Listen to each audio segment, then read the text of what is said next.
Historia mínima. De Estados Unidos. De América por Erika Pani, páginas 191 a 203b. De gigante reacio a superpotencia 1921-1991. Solo los americanos pueden lastimar América. Dwight D. Eisenhower. Ningún historiador, decía Eric J. Hobsbawm, puede acercarse al siglo XX, ese siglo de extremos, de guerra, genocidio y depresión, de crecimiento demográfico y económico sin precedentes, de profundas transformaciones científicas y tecnológicas, como aborda otro periodo. Para quien escribe sobre el siglo XX se traslapan, todavía inevitablemente, historia, memoria y experiencia. Muchos de los historiadores del pasado reciente vivieron los sucesos que estudian, están inmersos en sus consecuencias inmediatas o comprometidos con las causas que reseñan. Se trata, así, de una historia más polémica, que construye crónicas de esperanza y decepción, de héroes y villanos o del trágico sacrificio de los principios morales a las exigencias del poder. Los desafíos de la historia contemporánea crecen en el caso de Estados Unidos, que de potencia provinciana, aislacionista y recelosa se convirtió en uno de los polos de un mundo dividido en dos cuya estructura básica solo empezó a desbaratarse en la década de 1980. Por eso la historia de Estados Unidos durante la segunda mitad del siglo XX es, en muchos sentidos, la historia del mundo. Por otra parte, no fue fácil historiar la Guerra Fría que enfrentó a Estados Unidos con la Unión Soviética entre 1949 y 1991, y que moldeó este periodo de forma determinante. Hasta hace poco estas crónicas describían, las más de las veces, un conflicto en curso. Se escribieron sin tener acceso a archivos relevantes, y sin conocerse su desenlace.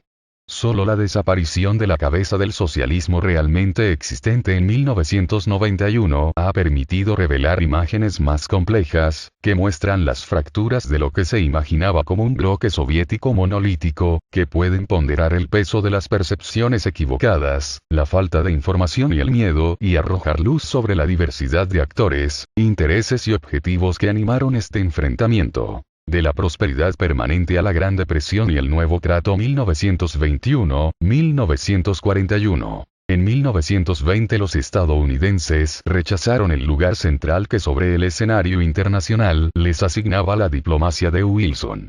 La guerra generó la quiebra del progresivismo y unas audaces, y para muchos preocupantes, manifestaciones culturales como el jazz, la literatura moderna y desconcertante de la generación perdida, Ernest Hemingway, John Dos Passos, F. Scott Fitzgerald, T.S. Eliot, y la conducta estrafalaria de las jóvenes, que se quitaron el corsé, se cortaron el pelo y fumaron en público. A contramano de esta conmoción cultural, los habitantes de Estados Unidos abrazaron una política circunspecta, volcándose en lo que el presidente Calvin Coolidge, 1923-1929, celebraba como su gran preocupación: producir, comprar, vender, invertir y prosperar en el mundo. La economía conservó el ritmo acelerado que le había impuesto la guerra, impelida por el crecimiento de la población, la producción en serie, el crédito al consumo y la publicidad masiva.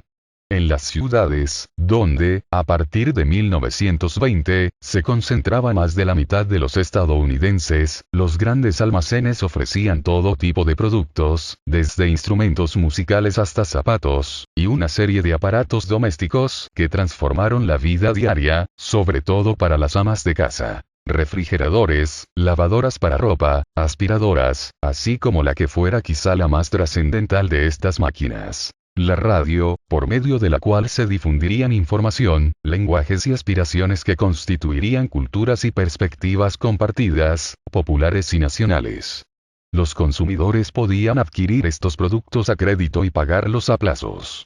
La reorganización del trabajo en las fábricas, la división sistemática de los procesos productivos en una serie de gestos acotados, precisos y repetitivos, ejecutados, a lo largo de una cadena, por distintos trabajadores que no requerían mayor calificación, redujo los tiempos, aumentó la productividad y abarató de manera sustantiva el precio de los bienes manufacturados. Henry Ford, entusiasta promotor de este sistema, que llegó a llamarse Fordismo, transformó con él la industria del automóvil. Si a principios del siglo los autos eran un capricho para los más ricos, uno costaba el equivalente de 2 años del salario de un trabajador promedio, para finales de la década de 1920 el austero modelo T, diseñado para recorrer los caminos en mal estado de las zonas rurales con toda la familia encima, podía adquirirse por lo que ganaba un trabajador en 3 meses. Para 1927, 15 millones de estos automóviles habían salido de las líneas de producción de Ford. Ante esta explosión en la oferta, los empresarios se preocuparon por que la demanda le siguiera el paso. La publicidad, impresa y por radio, a través de la cual llegaba un número sin precedentes de posibles consumidores, se dedicó a convencer a los estadounidenses de que compraran cosas que siempre habían fabricado en casa, jabón, almidón, o que resolvían problemas que antes ni siquiera sabían que tenían, como el mal aliento que eliminaba el enjuague bucal. Sin embargo, para finales de la década la economía mostró síntomas, discretos, de desajuste. Aunque la productividad y el consumo iban en aumento, la inversión en capital fijo pareció estancarse y la producción se acumuló. Entre 1928 y 1929 el inventario industrial se multiplicó por 4. De hecho, el esplendor de los fabulosos años 20 escondía problemas serios. Había aumentado el bienestar material de los obreros, pero seguían trabajando 12 horas al día, sin vacaciones o seguro contra accidentes o desempleo, con excepción de aquellos que trabajaban para corporaciones que, como Ford, habían entendido que mejores salarios y mayor seguridad para los trabajadores redundaban en el ensanchamiento del mercado y eran, en consecuencia, buen negocio. Otro síntoma de que, bajo la apariencia de una actividad febril, la economía estadounidense había perdido algo de su dinamismo, fueron los cambios en la legislación y los patrones de migración. Durante las últimas décadas del siglo XX y los primeros años del XX, quienes exigían al Congreso que cerrara las puertas a los trabajadores inmigrantes fracasaron repetidamente. Sin embargo, en 1917, 1921 y 1924 se aprobaron leyes para restringir la entrada de trabajadores foráneos, y perdieron fuerza los vigorosos flujos migratorios que habían caracterizado el periodo anterior. Primero se prohibió la entrada a quienes no sabían leer, aunque se excluyó de esta disposición a los inmigrantes de los países del hemisferio occidental. Esto refleja menos las buenas relaciones de vecindad que, por un lado, la circunspección de la inmigración canadiense. A pesar de su importancia numérica, más de 1,5 millones de canadienses vivían del otro lado de la frontera para principios del siglo XX, y, por el otro, el peso político de los intereses agrícolas de California y el suroeste, que dependían de la mano de obra de los migrantes mexicanos para levantar sus cosechas. En el ambiente enrarecido que siguió al fin de la guerra, se aprobaron leyes para dejar fuera a quienes no provinieran de las regiones tradicionales de migración, Europa Occidental, mediante un sistema de cuotas que fijaba un número máximo anual de inmigrantes de cada nacionalidad, basado en el tamaño de la población del mismo origen establecida en Estados Unidos en 1890, antes de que llegara el aluvión de italianos, polacos y rusos. Se prohibía, además, la inmigración asiática. Con esto los abogados de la restricción abandonaban, como criterios preferentes de exclusión, lo que habían vendido a la opinión como defectos obvios que ponían en peligro a la nación, pero que muy poco habían contribuido a reducir la cantidad de inmigrantes. La enfermedad, el radicalismo, la inmoralidad y la ignorancia. A partir de 1921, se calificó de indeseables a quienes eran supuestamente distintos e inasimilables por razones de origen nacional y de raza. Estas leyes, aunadas a los sobresaltos de la historia mundial, la Primera Guerra Mundial, que hizo peligroso cruzar el Atlántico, y después la crisis económica, fueron restringiendo de manera importante los movimientos de población. Los más de 6 millones que llegaron en la década de 1900 se convirtieron en 4 en la de 1910. A lo largo de los Roaring Twenties, la década que rugía, el número de migrantes se redujo a poco menos de 700.000. No obstante, el problema más grave no estaba en el sector industrial. Parecía incluso invisible, dado que los reflectores se centraban en el mundo urbano. El campo había permanecido, en muchos sentidos, al margen de la transformación de la vida cotidiana de los citadinos, y la experiencia y el legado de la modernización económica habían sido mucho más ambiguos. Como había sucedido en la década de 1860, tras beneficiarse del aumento en la demanda de alimentos provocado por la guerra, los productores estadounidenses enfrentaron un mercado abarrotado y la caída estrepitosa de los precios, que en su mayoría no se recuperaron sino hasta 1939. El ingreso promedio de las familias era 4 veces inferior en el campo que en la ciudad, y seguían viviendo como lo hacían medio siglo atrás. Por ejemplo, el 90% de las granjas no tenía electricidad ni agua corriente. Para los granjeros estadounidenses la cacareada prosperidad de los años 20, más que engañosa, había sido inexistente. El sistema financiero representaba otro foco rojo. El capital estadounidense había sufragado tanto la prosperidad en casa como parte de la reconstrucción en Europa. Pero a pesar de una impresionante expansión, y que desde 1914 la Reserva Federal regulaba la moneda circulante, los bancos estadounidenses seguían funcionando con la lógica del oeste salvaje, tan ávidos de crédito y de liquidez como reacios a acatar restricciones. La persistente ojeriza que inspiraron la regulación bancaria y una arrogante élite del dinero, primero a los jacksonianos y después a los populistas, incentivó la dispersión y falta de disciplina del sistema financiero, que por otra parte convivía con la modernización de sus instrumentos y la aceleración del intercambio. En la década de 1920, 25,000 bancos funcionaban bajo más de 50 regímenes normativos distintos. La gran mayoría eran establecimientos locales, pequeños y precarios. En un año normal quebraban unos 500.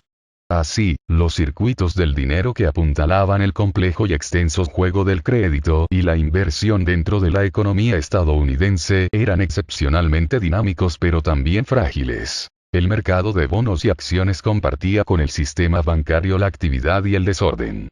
Había crecido a la par de la economía, pero para fines de los años 20 parecía haber adquirido vida propia. A finales de la década, a pesar de la desaceleración económica, continuaba lo que el presidente Hoover describía como una orgía de loca especulación. Los precios de las acciones aumentaron 40% en 1927, y 35% al año siguiente. Entre 1924 y septiembre de 1929 el índice bursátil aumentó 400%. Poco más de un mes más tarde, el 24 de octubre, la burbuja se reventó. Durante lo que se conoció como el Jueves Negro, se vendieron más de 6 millones de acciones. Los precios cayeron en picada y se esfumaron más de 4,000 millones de dólares. El desplome no se detuvo ahí. No fue sino hasta 1932 que el índice de Wall Street tocó fondo, 50% por debajo de lo que había marcado en 1923. Aunque escandalosas, las repercusiones del gran crack estuvieron acotadas por el alcance del sector. A pesar de que, en los últimos años, parte del capital se había desviado de la inversión productiva a la especulación financiera, menos del 3% de la población tenía acciones. La debacle bursátil de 1929 fue más un síntoma que el origen de la crisis. Inauguró una recesión que, durante 10 años, paralizó el impresionante aunque sobresaltado crecimiento que había caracterizado la economía estadounidense desde la década de 1860. En 3 años la economía se redujo a la mitad de su tamaño, la tercera parte de la población activa perdió su trabajo y la inversión privada prácticamente se detuvo. La crisis se cebó con brutalidad sobre sectores y regiones particularmente vulnerables. Sumió en la pobreza a los millones que vivían al día y que perdieron su empleo. Los productores agrícolas, empobrecidos y endeudados, fueron muy golpeados. La zona de los pastizales de Texas, Oklahoma, Nuevo México, Colorado y Kansas, afectada, además de por la crisis, por años de erosión y una terrible sequía que perduró a lo largo de los años 30, se convirtió en un tazón de polvo Dust Bowl, azotado por el viento negro de los tornados, en el que ningún cultivo era posible. Cientos de familias, aproximadamente 3,5 millones de personas, perdieron todo y vagaron por el país en busca de trabajo, formando peregrinaciones de miseria y desesperanza, llamativamente descritas por John Steinbeck en Las uvas de la ira, 1939. Para 1932 había 12 millones de desempleados, lo que representaba el 25% de la fuerza laboral. La crisis devastó el inestable y desorganizado sistema bancario, provocando una restricción brutal del crédito y del circulante. En 1930 quebraron más de 350 bancos, arrastrando consigo ahorros, hipotecas y deuda. Las quiebras financieras se convirtieron en vehículos de contagio y contracción. Al reclamarse los préstamos que se habían extendido en Europa, y aumentar los aranceles para proteger a la tambaleante industria estadounidense, la crisis adquirió una dimensión global que zarandeó países que, como la Alemania de Weimar, apenas empezaban a recuperarse de la guerra. A lo largo de la década de 1930 los estadounidenses, acostumbrados a las sacudidas del capitalismo industrial, esperaban en vano alguna señal de recuperación que indicara que el ciclo de la crisis se había cerrado, sin que ésta apareciera en el horizonte. Se habían derrumbado dos factores cruciales del éxito económico: la confianza y el consumo, y nadie parecía saber cómo reactivarlos. La Gran Depresión resultó más dolorosa y más desconcertante, porque parecía no tener fin. Tocó enfrentar la debacle al presidente Herbert C. Hoover, 1929-1933. Paradójicamente, el hábil administrador que había organizado con éxito el rescate humanitario de una Bélgica devastada por la guerra, el gran ingeniero que, atípicamente para un republicano de la época, afirmaba que el gobierno debía ser una fuerza constructiva, fue incapaz de recurrir a ella para frenar el desplome de la economía. Paralizado tanto por sus propias convicciones, había escrito un libro para celebrar el individualismo americano, como por las inercias de un sistema político que no sabía navegar, se negó a recurrir al gasto federal para destrabar la parálisis económica. No dieron ningún resultado sus concienzudos esfuerzos por mantener los niveles de los precios y del empleo por medio de la cooperación de los grandes empresarios. Su propuesta de buscar la cooperación internacional para hallar una salida conjunta a lo que era un fenómeno global fue muy mal recibida por el Congreso, pues planteaba una moratoria de pagos y el refinanciamiento de las deudas.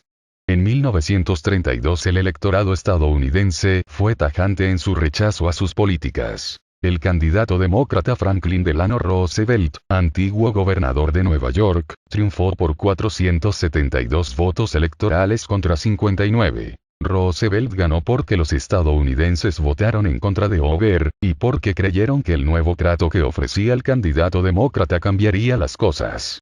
Miembro de una aristocrática familia neoyorquina, primo lejano del pintoresco presidente de principios del siglo XX, víctima de polio, FDR se erigió como la figura dominante sobre el escenario político estadounidense hasta su muerte en 1945.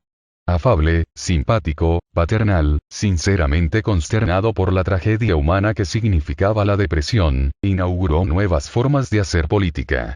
Aprovechando la tecnología disponible supo hacerse presente en los hogares de sus compatriotas, a través de unas pláticas junto a la chimenea -30 en total, entre 1933 y 1944, transmitidas por radio, en las que explicaba lo que el gobierno estaba haciendo y lo que todos los ciudadanos debían hacer. La primera dama, Eleanor, contribuyó al éxito de las relaciones públicas del gobierno de su esposo, promoviendo causas progresistas, los derechos civiles y de la mujer, desde posturas a menudo más radicales que las de su esposo. Mujer de gran sensibilidad y don de gentes, su apertura dio esperanzas a los sectores más marginados. La administración Roosevelt logró movilizar, con gran habilidad, los sentimientos y el imaginario de los ciudadanos, que empezaron a confiar en que el gobierno los sacaría del atolladero. Casi 500,000 de estadounidenses escribió al presidente durante la primera semana que estuvo en la Casa Blanca, y posteriormente recibiría entre 4,000 y 7,000 cartas al día. A pesar de la polémica que levantaron sus políticas, unos lo acusaron de ser un traidor a su clase. Otros lo denunciaron por ser el compinche de los ricos. Roosevelt mantuvo la confianza de los electores, que lo reeligieron 3 veces más, cosa que se volvió constitucionalmente imposible después de 1947.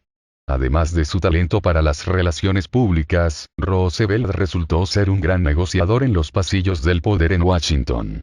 Tenía la capacidad, nada desdeñable, de convencer a sus interlocutores de que estaba totalmente de acuerdo con ellos. Además, supo movilizar y contrapuntear los diversos intereses representados en el Congreso, y aprovechar la desesperación que había generado la crisis. Durante los primeros 100 días de su gobierno el presidente logró que el Congreso aprobara 15 iniciativas de ley que reflejan bien la heterogeneidad de la coalición que hizo posible el nuevo trato. Esta batería de nuevas disposiciones disciplinaba al sector financiero, ponía fin a la prohibición, establecía un programa de subsidios y la reducción de la producción agrícola y creaba un cuerpo de conservación civil para emplear a hombres jóvenes, en total unos 3 millones a lo largo de 9 años, en trabajos de regeneración del medio ambiente. El Congreso incluso aprobó fondos para invertir en infraestructura en el Valle del Río Tennessee, en un proyecto ambicioso, el más grande en la historia de Estados Unidos, de construcción de presas y plantas hidroeléctricas, para crear empleos y llevar servicios de educación y salud a la región de los Apalaches, revitalizando así una región pobre y marginada. Tal eficacia legislativa no tenía precedentes, y no volvería a repetirse, salvo por la energía que desplegó otra vez el legislativo en 1935. Sin embargo, el equipo de trabajo de Roosevelt, una mezcla heterogénea de amigos cercanos del presidente, trabajadores sociales, académicos poco conocidos, la primera mujer secretaria de Estado, Frances Perkins, secretaria del Trabajo, 1933, 1945, y uno que otro republicano liberal, no contaba con un plan sistemático y novedoso para corregir de raíz los problemas económicos. Hoover y sus colaboradores habían redactado las leyes que pusieron orden dentro del caótico y tambaleante sistema financiero, y que, según un antiguo profesor de ciencias políticas, salvaron al capitalismo en 8 días, estableciendo un sistema de protección para los depósitos bancarios y mecanismos de supervisión en el mercado de valores. Las medidas para la recuperación industrial disponían que cada sector industrial se autorregulara para estabilizar la producción, el empleo y los precios, apoyándose en la misma lógica que las conferencias de negocios que había auspiciado Hoover. FDR se resistió casi tanto como su predecesor a aumentar el gasto federal. Aunque su gobierno emprendió proyectos cuya escala no tenía precedentes, se desecharon las radicales propuestas de economistas como John Maynard Keynes, en su Teoría General de Empleo, el Interés y el Dinero, 1936, que insistían en que el gobierno debía sostener la demanda a través del gasto público deficitario, que se convertiría en palanca de desarrollo. De este modo, las disposiciones del nuevo trato estaban diseñadas para dar resultados en el largo plazo, o para aliviar momentáneamente el dolor y la humillación de quienes habían perdido su trabajo, sus ahorros y su hogar. No pretendían detonar el consumo, incentivar la inversión o reconstruir la economía. Más que prometer una sociedad nueva y mejor, el discurso del nuevo trato ensalzó valores bien conocidos, infundiéndoles apenas nuevos sentidos. El objetivo era ahora que los viejos ideales revolucionarios, libertad, propiedad y seguridad, que en el contexto de la crisis parecían, en negativo, mucho menos abstractos, cobijaran a todos los estadounidenses. De ahí que los opositores entonces, como los historiadores y los economistas después, criticaran las políticas de Roosevelt, unos por no haber abandonado el modelo capitalista, cosa que nunca pretendió hacer, otros porque la intervención del Estado se había quedado corta. Independientemente de las convicciones de Roosevelt, que no era particularmente iconoclasta, no queda claro que el sistema político estadounidense le hubiera permitido ir mucho más lejos. En 1935 y 1936 la Suprema Corte declaró anticonstitucionales las leyes que regulaban la producción industrial y agrícola, por no ampararlas, en opinión de los jueces, la cláusula del comercio interestatal. quienes se empeñaban en salvar el nuevo trato, y condenaban, exasperados, la anticuada concepción que, en su opinión, tenía el Tribunal Supremo de la Constitución. Plantearon entonces soluciones claramente rupturistas que, como sucedió también en el México revolucionario de Lázaro Cárdenas, proponían sacrificar la autonomía del Poder Judicial para proteger las decisiones de quienes daban voz a la voluntad nacional. Se discutió enmendar la Constitución para limitar el alcance del Tribunal Supremo, o aumentar el número de miembros de la Corte y de jueces federales para reforzar la autoridad del Poder Ejecutivo. Tanto lo arriesgado de las propuestas, que pretendían meter mano al prestigioso sistema de pesos y contrapesos, restringiendo el alcance de la revisión judicial, como lo fulminante y generalizado de la condena que provocaron, muestran lo estrecho que era el espacio de maniobra de FDR y su equipo. En un contexto de creciente polarización y sentido de urgencia cambió la lógica del proyecto, engendrando lo que se ha llamado el segundo nuevo trato. En 1935 el Congreso aprobó $5.000 millones, casi la mitad del presupuesto federal, para rescatar la economía. Estos fondos sirvieron para poner a trabajar a casi 2 millones de estadounidenses, que repararon carreteras, limpiaron parques, pintaron paredes, actuaron en obras de teatro y, en el caso de fotógrafos como Dorothea Lange, Arthur Rothstein y Walker Evans, plasmaron las imágenes que se convertirían en la crónica memorable del drama estadounidense. Se planteaba una relación distinta entre los trabajadores y el Estado, que abandonaba la neutralidad que hasta entonces lo había caracterizado para beneficio de los grandes empleadores. Esta transformación reflejaba no solo un cambio de actitud de los gobernantes, sino la transformación de la organización sindical. Hasta la década de 1930 había dominado el escenario político, como vimos en el capítulo anterior, un sindicalismo de molde decimonónico, articulado en torno a los oficios, a la defensa de la dignidad y capacidad de los trabajadores, y al control del taller por parte de los más calificados. Sin embargo, dentro de la poderosa e influyente AFL, había grupos que alegaban que este esquema enfrentaba a los trabajadores y dejaba fuera a la mayoría de los trabajadores industriales no calificados.